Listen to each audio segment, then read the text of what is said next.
महत्वाची बातमी, भाजप आणि शिवसेनेला एकत्र की वेगळा गट स्थापन करण्याचा यावर आता सध्या चर्चा सुरू असल्याचं मुख्यमंत्र्यांनी म्हटलंय। गट स्थापन कधी एकत्र तर कधी वेगवेगळा करून फायदा होतो या संदर्भात चर्चा सुरू असल्याचं फडणवीस म्हणाले। तर विरोधकांकडे बहुमत असताना चंद्रपूर लातूरमध्ये अजून का महापौर बनवला नाही असा सवाल फडणवीसांनी केलाय। मुंबई महापौर पदाच्या प्रश्नावरून फडणवीसांनी विरोधकांना सुद्धा टोला लगावलाय।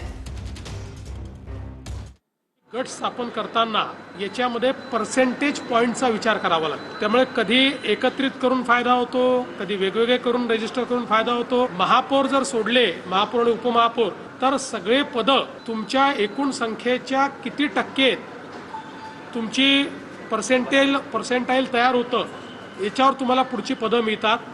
त्यानुसार त्याचा अंदाज घेणं आमचं चाललेलं आहे। त्या आधारावर आम्ही हा निर्णय करू की दोन्ही गट एकत्रित रजिस्टर करून फायदा आहे की वेगवेगळे करून फायदा आहे किंवा एखादा छोटा गट त्यांच्यासोबत किंवा आमच्यासोबत जोडून फायदा आहे। अशा पद्धतीनं त्याचा निर्णय करूनच मग या संदर्भातलं रजिस्ट्रेशन होईल। महापौर को लेकर लगातार अपोजिशन कह रहा है कि इतने दिन हो गए और अब तक इनमें आपस में सामंजस्य नहीं बन पाया। नाराजगी। अरे भाई, मैं आपको दूसरा सवाल पूछता हूँ। अब चंद्रपुर में, लातूर में तो अपोजिशन के पास लोग हैं ना, वहाँ क्यों नहीं बन पाई? वहाँ अभी तक क्यों मेयर नहीं बना? इसका कार्यक्रम होता है, इसमें पहले रिजर्वेशन होता है, रिजर्वेशन के बाद जो गुट है उसकी पंजीयन होता है, रजिस्ट्रेशन होता है, उसके बाद चीज़ें होती है। तो अपोजिशन को भी हमारे ऊपर टीका टिप्पणी करने के सिवा कोई काम ही बचा नहीं है। नाशिकमधल्या प्रकारानंतर मंत्री गिरीश महाजन यांनी दिलगिरी व्यक्त केली आहे। डॉक्टर बाबासाहेबांचं नाव भाषणामध्ये अनावधानानं राहून गेलं असं गिरीश महाजन म्हणाले।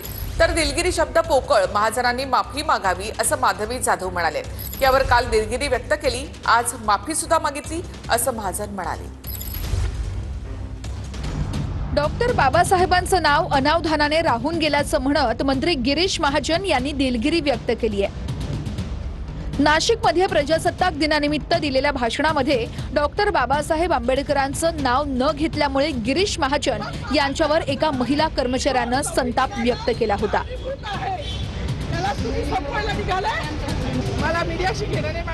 महाजनांच्या भाषणावरती आक्षेप नोंदवणाऱ्या वन विभागाच्या कर्मचारी माधवी जाधव यांनी गोंधळ घातला होता।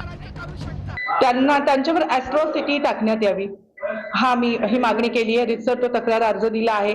आमचे शेकडोनी वकील कामाला लागले आहेत की ह्या प्रकरणात ॲट्रॉसिटी होते का, आणि जर झाली तर आम्ही सोडणार नाही। तसं काही असेल तर अनाभारे झालं असेल, त्यामुळे माझा त्यामागे कुठे काही मुद्दाम नाव डावलण्याचा वगैरे हेतू नाही।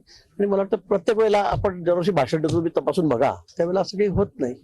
तर यावेळेला त्यांना काही वाटायचं तर माझी दिलगिरी व्यक्त करतो मी। अनावधानाने एखादं नाव घ्यायचं राहून गेलं आणि म्हणून मला वाटतं त्याच्याबद्दल एवढं गोंधळ कशासाठी पण अॅट्रॉसिटी गुन्हा दाखल करा असं आपल्याला नाही म्हणतात। उलट त्यामुळे तुम्ही समाजामध्ये असं काही एक विषय पसरू नका, माझं असं म्हणणं आहे। त्यांना बाबासाहेब आंबेडकरांचं नाव घ्यायला लाजच वाटते, कारण संविधान निर्माण करत असताना सुद्धा बाबासाहेबांनी ते निर्माण करू नये।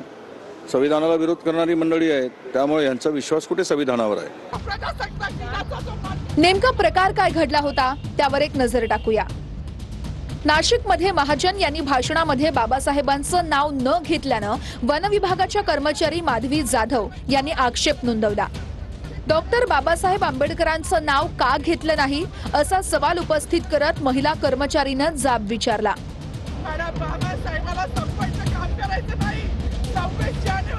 यावेळी कार्यक्रमात काही काळ गोंधळाचं वातावरण निर्माण झालं होतं। तर मंत्र्यांनी माफी मागितल्यानं प्रकरण ताणू नये असं संजय राऊत म्हणाले। बाबासाहेबांच्या जयंतीच्या दिवशी सगळं गाव जेवण देणारा माणूस मी आहे आणि त्यांच्याबरोबर बसून मी जेवतो स्वतः। मला तुम्हीच दाखवा ना, 40 वर्ष झालं, माझं 1 वर्ष चुकलं का की अंगामध्ये या अशा निळ्या कलरचं शर्ट मी घातलं नाही। आता मंत्र्याने माफी मागितलेली आहे, नाक घासलेला आहे, ह्याच्यावरती आता फार विषय ताणू नये। आणि माफी, दिलगिरी हा शब्द पोकळ आहे, माफी ही महत्त्वाची आहे, तर त्यांनी माफी मागितली पाहिजे, मी ह्या मताची। आणि जोपर्यंत ते माफी मागणार नाही, माझी वैयक्तिक आणि तमाम भारतीय आंबेडकरी अनुयायांची आणि भारतीयांची संबंध, कारण संविधानाचा अपमान म्हणजे भारताचा पण अपमान आहे. ते पण भारताचे नागरिक आहे. जर एखादा नागरिक चुकला तर त्याला आपल्याकडे एक संस्कृती की त्याला वाळीत टाकलं जातं. जर त्यांनी असं केलं नाही तर आम्ही तर मात्र त्यांना वाळीतच टाकू. पूर्वी ते टाकायचे, आता आम्ही टाकू.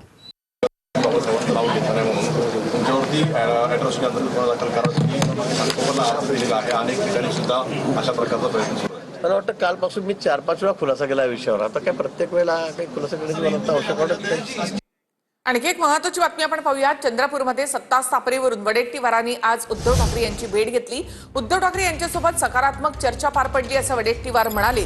महापौर पदाच्या 2.5 वर्षाच्या फॉर्म्युलावर चर्चा झाल्याचं वडेट्टीवार यांनी म्हटलंय. चंद्रपूरमध्ये ठाकरे आणि काँग्रेसमध्ये महापौर पदासाठी 2.5 वर्षांचा फॉर्म्युला होण्याची चिन्ह आहे. वडेट्टीवारांनी मातोश्रीवर जाऊन उद्धव ठाकरेंसोबत फॉर्म्युला संदर्भात चर्चा केली. चंद्रपुरात सत्ता स्थापन करण्यासाठी काँग्रेसला ठाकरेंच्या शिवसेनेची मदत हवी आहे. महापौर पदासाठी 2.5 वर्षांचा फॉर्म्युला ठरला तर पहिली 2.5 वर्ष काँग्रेसकडे महापौर पद असेल. त्यांचा प्रस्ताव होता की किमान महापौर 2.5 वर्ष तरी करावा आणि स्टँडिंग कमिटीसुद्धा 2.5 वर्ष ठेवावी, असं त्यांचा आमच्या चर्चेनंतर उद्धव साहेबांकडून तसा प्रस्ताव त्यांनी दिला. आणि मी म्हटलं की काँग्रेस मोठा पक्ष आहे, पहिला 2.5 वर्षासाठी महापौर काँग्रेसचा व्हावा अशी आम्ही त्यांच्याकडे मागणी केली, विनंती केली. दुसरीकडे परभणीमध्ये ठाकरेंना काँग्रेसची गरज आहे. तिकडेही असाच फॉर्म्युला व्हावा असं वडेट्टीवार यांचं म्हणणं आहे. परभणीमध्ये सुद्धा आमचा सपोर्ट तिकडे लागणार आहे, त्यांचा मेयर होता ना, त्यामुळे आपण एकमेकाला सपोर्ट करून चंद्रपूरचा महापौर काँग्रेसला जर परभणी तिथे उभाटाचा महापौर होतो आहे, अशी आपण एकत्र बसून मोड बांधली पाहिजेत आणि महाविकास आघाडी म्हणून आपण एकत्र राहायला पाहिजेत अशी आणि ही चर्चा आम्ही केली. तर चंद्रपूरमधील काँग्रेसचा एक गट हा संपर्कात असल्याचा दावा सुधीर मुनगंटीवार यांनी केलेला आहे. काँग्रेसच्या एका गटाशी पहिल्या फेरीची चर्चाही झालेली आहे असं मुनगंटीवार म्हणतायत. तर माझ्याकडेच 20 नगरसेवक आहेत, कुठे जाण्याचा प्रश्नच नाही असं वडेट्टीवार म्हणाले. असं आहे, अजून महानगरपालिकेच्या महापौराच्या निवडणुकीच्या संदर्भातला कार्यक्रम जाहीर व्हायचा आहे. तोपर्यंत ज्यांनी आम्हाला पाठिंबा द्यायची इच्छा व्यक्त केली त्यांच्यासोबत संवाद सुरू आहे. यामध्ये तर काँग्रेसचा सुद्धा एक गट आमच्याशी संवाद करतोय. संवादाला कुठं अडचण आक्षेप असण्याचं काही कारण नाही. आपापल्या पद्धतीने प्रत्येकजण संवाद करतो. आम्ही स्वतःहून काही त्यांच्याशी संपर्क केला नाही. त्यांनी काँग्रेसच्या आमच्या संपर्कात ते भाजपसोबत देऊ इच्छितात. अजिबात नाही. एकही नगरसेवक कुठे जाण्याचा प्रश्न नाही. सगळे माझ्या ताब्यात आहेत. जवळपास माझ्याच ताब्यामध्ये 20 नगरसेवक आहेत, तर 10 आले कुठून तिथे. सुधीर भाऊचं स्वप्न कुठे आहे मला माहीत नाही. कदाचित सुधीर भाऊंचा बाण हा आता ते काय म्हणतो त्याला बिन तिरका कमान असं कदाचित होऊ शकतं. त्यामुळं ते त्या सुधीर भाऊच्या बाणामध्ये आता तीरच नाही आहे. त्यामुळे यावर फार काही विश्वास ठेवण्याची गरज नाही. ते बोलले म्हणणं आहे, तिथल्या जनतेचं म्हणणं आहे की चंद्रपूरचा महापौर भारतीय जनता पार्टीचा व्हावा. केंद्र सरकार राज्य सरकारकडनं चंद्रपूरच्या विकासाला जो सपोर्ट मिळणार आहे तो भारतीय जनता पार्टीचाच महापौर करू शकतो असा एक सूर आहे. आम्ही त्यावर काम करतो आहे. जर सर्वांनीच आम्हाला सपोर्ट केला तर निश्चितपणे आम्ही हा विचार करू की चंद्रपूर महानगरपालिकेत भाजपचा महापौर व्हावा. भंडाऱ्यामध्ये गायिका अंजली भारतीकडनं मुख्यमंत्र्यांच्या पत्नीबाबत अत्यंत गलिच्छ वक्तव्य करण्यात आलं. भाजप पाठोपाठ ठाकरे सेनेच्या नेत्यांकडून देखील अंजली भारतीच्या वक्तव्याचा निषेध करण्यात आलाय. अंजली भारतीवर कारवाई व्हावी अशी मागणी भाजपसह ठाकरे सेनेनं केली आहे. मुख्यमंत्री फडणवीसांच्या पत्नी अमृता फडणवीसांविषयी गायिका अंजली भारतीनं अत्यंत हीन दर्जाचं वक्तव्य केलंय. 2 वर्षाच्या पूर्वीवर बलात्कार झाला.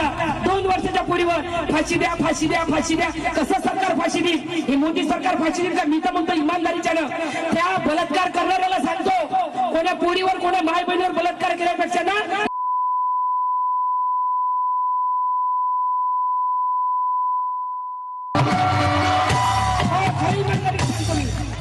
गरीबाच्या लेकरावर केल्यापेक्षा करणं मना चांगला बलात्कार आहे की नाही? तेव्हा त्याला समजा.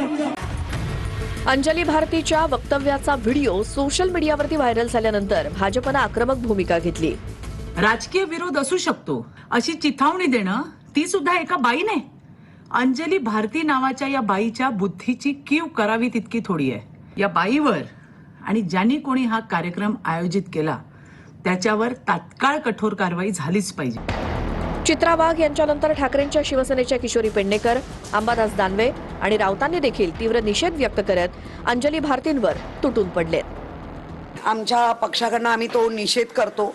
तर कायद्यानुसार तुमच्यावर कारवाई झाली पाहिजे. इतक्या खालच्या पातळीवर येऊन कोणीच कुठल्याच महिलेनी कोणावरच बोलूच नाही आणि केला येतात त्याचा निषेध आहे. मुख्यमंत्र्यांच्या पत्नी त्या आहेत अमृताजी, तरीही एखाद्या महिलेविषयी अशा प्रकारचं मी काय त्यांचं वक्तव्य ऐकलं नाही, पण आक्षेपार्ह वक्तव्य त्यांच्यावर केलं असेल तर त्याचं समर्थन करता येणार नाही. आणि त्यांच्यावरती अशा प्रकारे मला कोणी काय म्हटलेलं माहित नाही, पण तसं असेल तर मी निषेध करतो. कुठल्याही स्त्रीचं असं अवमान करणं, आपल्याकडे स्त्री दाक्षिण्य असा शब्द वापरला जातो. तो कोणाची असू द्या, ती मुख्यमंत्र्यांची पत्नी म्हणूनच नव्हे, कुठलीही स्त्री असू द्या, तिचा अवमान होता कामा नये. आणि ज्यांनी कोणी केलं असेल त्याच्यावर कारवाई झाली पाहिजे. असं घाणेरडं मत आणि घाणेरडी प्रतिक्रिया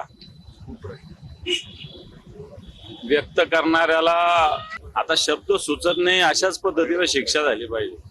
एका महिलेनं दुसऱ्या महिलेबद्दल इतकं विखारी विधान करणं, मला वाटतं यापेक्षा दुर्दैवी काहीच असू शकत नाही. एखादी महिला मग ती कोणत्याही पद्धतीचे कपडे घालत असेल, ती शिक्षित असेल किंवा अशिक्षित असेल, पण तिचा सन्मान हा झालाच पाहिजे. That's a bad statement, but पता नहीं उन्होंने क्या सोच से दिया रहेगा ये स्टेटमेंट, लेकिन बहुत ही गलत स्टेटमेंट है, नहीं देना चाहिए. शिंदेच्या शिवसेनेचे नेते संजय निरुपम यांनी ट्विट करत अंजली भारतीच्या वक्तव्याचा निषेध केला.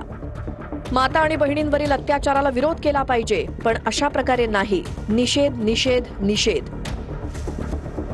दरम्यान अंजली भारती ही कोण आहे यावरती एक नजर टाकूयात. अंजली भारती ही विद्रोही गायिका म्हणून ओळखली जाते. डॉक्टर बाबासाहेब आंबेडकरांवरती अंजली भारतीनं अनेक गाणी गायलेली आहेत. दीदी अंजली भारती या नावानं तिचं युट्यूब चॅनल आहे. अंजली भारतीच्या युट्यूब चॅनलवर जवळपास 5.6 लाखांच्या आसपास सबस्क्रायबर्स आहेत, तर 1,500च्या घरात व्हिडिओ अपलोड केलेले आहेत. अंबादास दानवे काहीच दिवसामध्ये आमच्याकडे दिसतील असं उदय सामंतांनी म्हटलंय, तर उदय सामंतच एका गटासोबत भाजपसोबत चाललेले आहेत असं राऊत म्हणाले. उदय सामंत शिंदेची शिवसेना सोडून भाजपमध्ये जाणार असं दानवेंनी म्हटलंय. याची प्रोसेस सुरू झाली त्यांची आता. म्हणजे आपल्या नेत्याला मी अतिशय विश्वासू आहे हे दाखवण्याचे प्रयत्न आहेत. पुढे दिवसात आमच्यासोबत असतील. दानवे पक्षावर येणार शिवसेनेत? मी म्हटलं ना आमच्यासोबत असू शकतात. बोलणी सुरू झाली, ते सांगायचं असतं का बोलणी सुरू झाली. अंबादास दानवे शिंदेच्या शिवसेनेत जाण्याची प्रक्रिया सुरू आहे असं उदय सामंत बघा की एक लक्ष बघा, स्वतः उदय सामंत भाजपात चालले एका मोठ्या गटासह. तुम्हाला माहिती आहे का हे? तुम्हाला माहिती आहे का डाऊस मध्ये काय चर्चा झाली माहिती आहे का? ती प्रोसेस सुरू झाली आहे का? ती प्रोसेस सुरू झाली. अंबादास दानवेंचं कशाला तुम्ही नाव घेता? अंबादास दानवे कडवट शिवसैनिक आहेत. अंबादास दानवे आयुष्यभर एका पक्षात राहिलेले आहेत. अंबादास दानवे यांनी 3-4 पक्ष बदललेले नाहीत.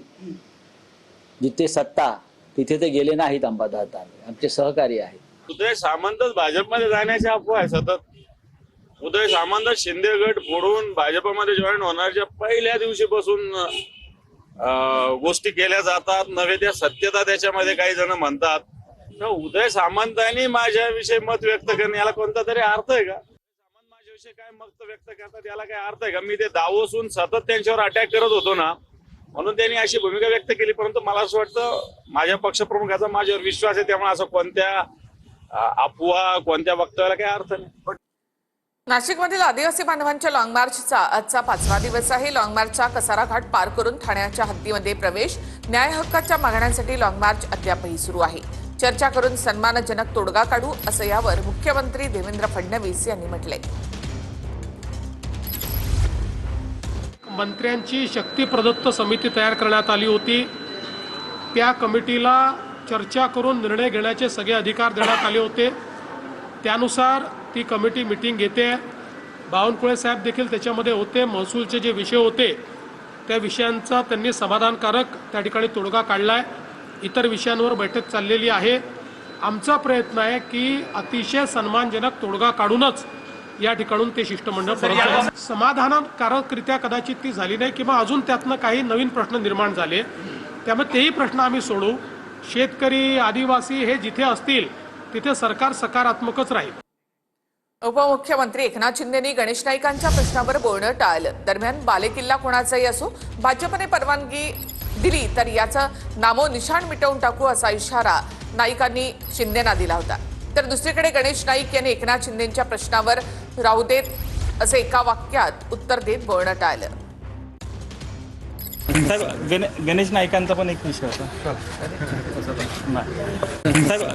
गणेश नाईकांचा पण एक विषय होता. आपण एकनाथ शिंदे यांच्यावर केलेल्या आपण एकनाथ शिंदे यांच्यावर केलेल्या संपूर्ण महाराष्ट्रामध्ये लाडके भाऊ म्हणून बहिणींच्या गळ्यातले ताईत झालेले आहेत. अहो, जेव्हा जेव्हा शिंदे साहेब जिथे जिथे जातात तिथे तिथे महिला त्यांना भेटण्यासाठी गर्दी करतात.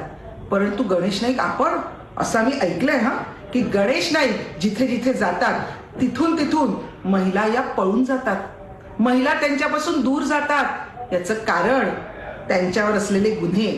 जास्त बोलायला लावू नका, नाहीतर शिवसेनेची महिला आघाडी म्हणजे काय आहे हे आम्ही तुम्हाला दाखवून देऊ.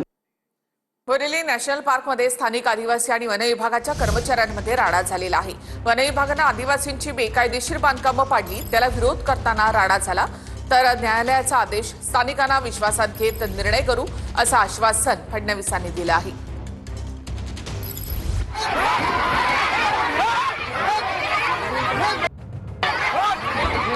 हा राडा बोरिवली नॅशनल पार्कमध्ये राहणारे आदिवासी आणि वन विभागाच्या कर्मचाऱ्यांमधला आहे.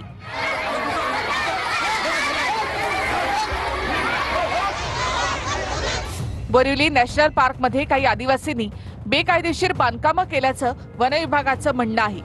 उच्च न्यायालयानं ही बांधकामं पाडण्याचे आदेश दिल्याचं सरकारनं म्हटलंय. ही बांधकामं पाडण्यासाठी वन विभागाची टीम बोरिवली नॅशनल पार्कमध्ये गेली होती, पण त्याला आदिवासींनी विरोध केला.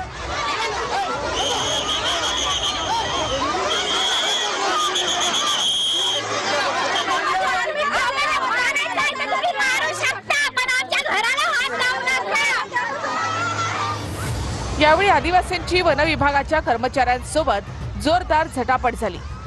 या राड्यावेळी वन विभागाच्या गाड्यांवर दगडफेक झाल्याची देखील माहिती आहे.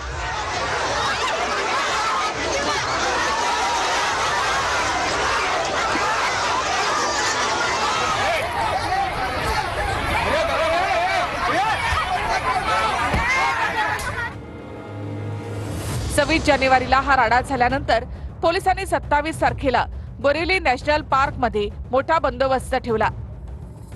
मोठ्या पोलीस बंदोबस्तात काही अनधिकृत बांधकामं जमीनदोस्त करण्यात आली.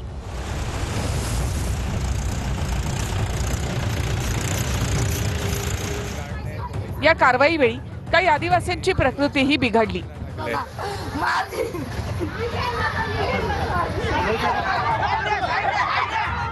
त्यांना तातडीनं रुग्णालयामध्ये दाखल करण्यात आलं.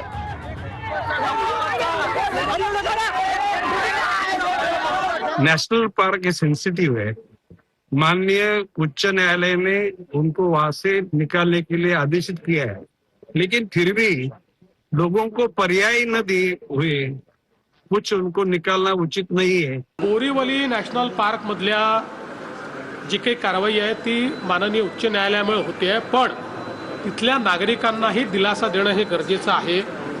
त्यामुळे आमचा हा प्रयत्न आहे की त्या नागरिकांनाही दिलासा देऊन सामोपचाराने हा विषय कसा समाप्त करता येईल तो प्रयत्न आमचा असणार.